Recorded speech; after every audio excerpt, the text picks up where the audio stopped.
I cleared this piece of land and decided to seek the help of my community to cultivate it.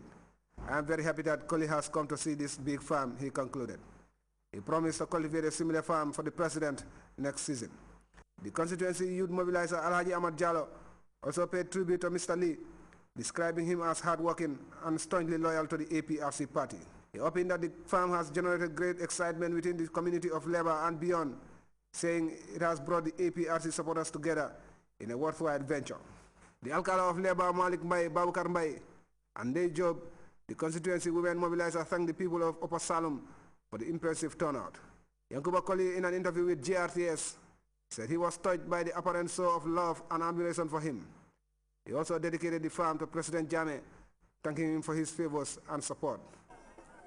It is a thank you farm for what he has done for me.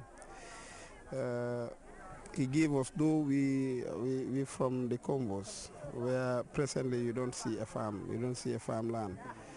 But I think that should not stop us also to come out and look for farms and, you know, adhere to the president's call of back to the land, of which I'm equally an advocate that supporting that president's voice to make sure that it happens right across the country.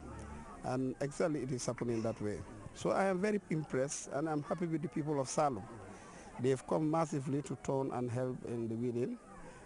Koli also thanked the people of Salem for the gift and promised the youth that his reward will be forthcoming after the rainy season. I'm frequent around this side of the country.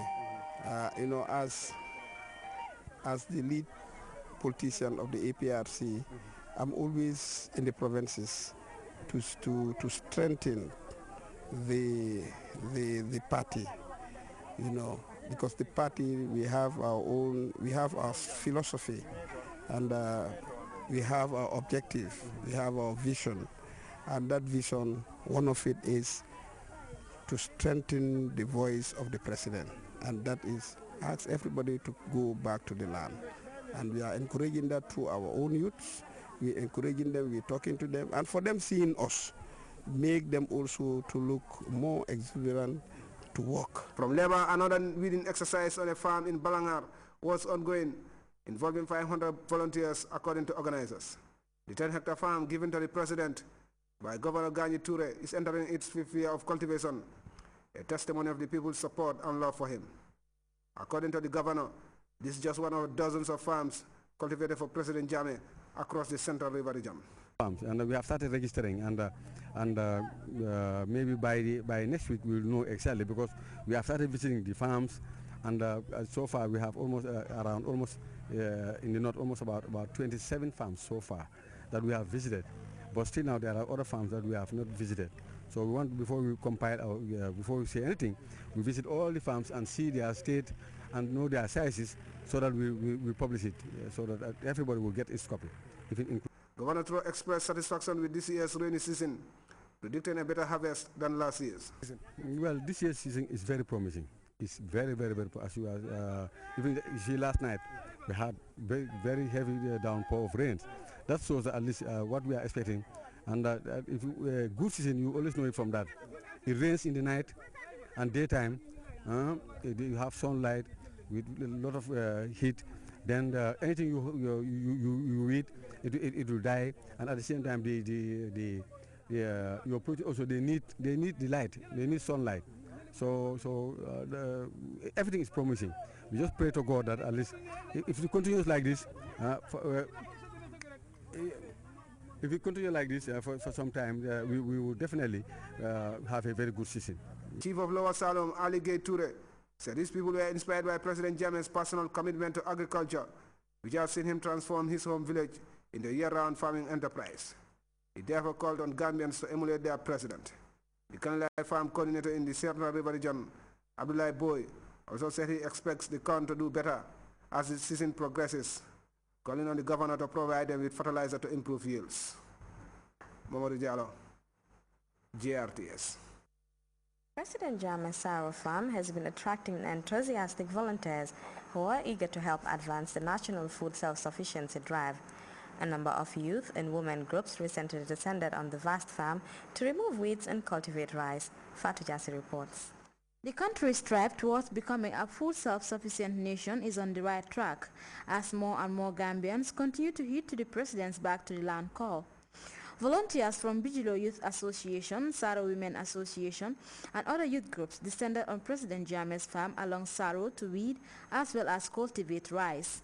Pa Bojang, who has been at the forefront of mobilizing these groups, expressed delight at the turnout of volunteers. Turnout is excellent, and then first of all, I'll thank His Excellency, Sir Professor Dr. A.J. Danga, for asking all the Gambians to go back to the land, which I think is a good idea, or it's a brilliant idea for every Gambian. Because if you look at what we are doing today, it's part of health. Everybody is sweating, everybody is busy. Aside from engaging in granite production during the dry season, these women, according to Usei Jala, use their leisure time to help in the president's farm as a way of saying thank you for the assistance he has been rendering to the women. Several other speakers thanked President Jammeh for revitalizing the culture of farming, which without his intervention would have been dormant. For Grts News, I am Fatou Jassi. You can monitor Grts Radio live on our website at www.grts.gm. We'll be back with more stories after the break. Are you thinking of financing an investment opportunity or simply a reliable banking partner? Zenith Bank Gambia offers you just that.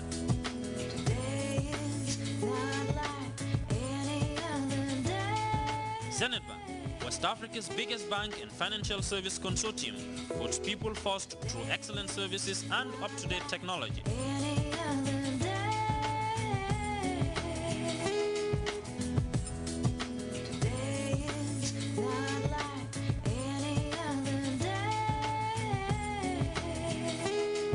With a wide range of banking products and services, including Western Union, RIA, Money Express and MoneyGram Transfer, Zenith Bank prides itself with excellent and efficient customer service delivery with branches and partners around the world.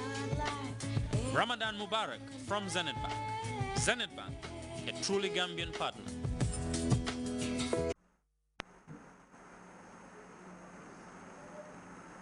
Welcome back. The media is calling it a bloodbath while others call it a massacre. The killing of 40 striking miners in South Africa by police has caused shockwaves across the country. The miners were gunned down by police after a week of strikes by the miners demanding increased wages. Meanwhile, President Jacob Zuma has cut short a trip to Mozambique to return home, where his government faces criticism over the handling of the crisis, which has been described as the most brutal since the end of apartheid 18 years ago. In South Africa, confrontations between police and miners on strike has killed 36 and injured close to 80. Thursday morning, hundreds of strikers, armed with clubs and machetes, gathered at the Lonmin-owned platinum mine in Marikana. The miners have been on strike for a week, calling for higher salaries. The situation turned violent very quickly. Police used water cannon, tear gas and then live bullets against the crowd. The families of the miners were shocked by police action. Our brothers, our husbands, our sons.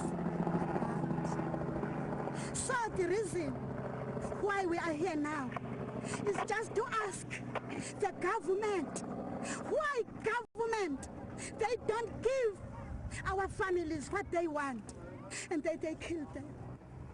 Tensions and confrontations between police and strikers have been growing since last Sunday. There are also tensions between rival trade unions. There's been 10 murders so far. 2 police officers were on Monday. 3 were killed during the attack on the police on Monday as well. The miners are poor. They earn less than €500 a month and are demanding their salaries be doubled. But the multinational company, which is the 3rd largest in the world, is refusing to negotiate. If management does not want to negotiate, we will continue the strike. They can beat us, kill us. We are not going back to work. They will not be able to employ other people to replace us. Otherwise, we stay here and kill them. The South African media condemned the bloodbath, describing it as the deadliest police action since 20 blacks were shot dead by apartheid police in 1985. President Zuma has cut short a regional summit to rush to the scene of the police violence.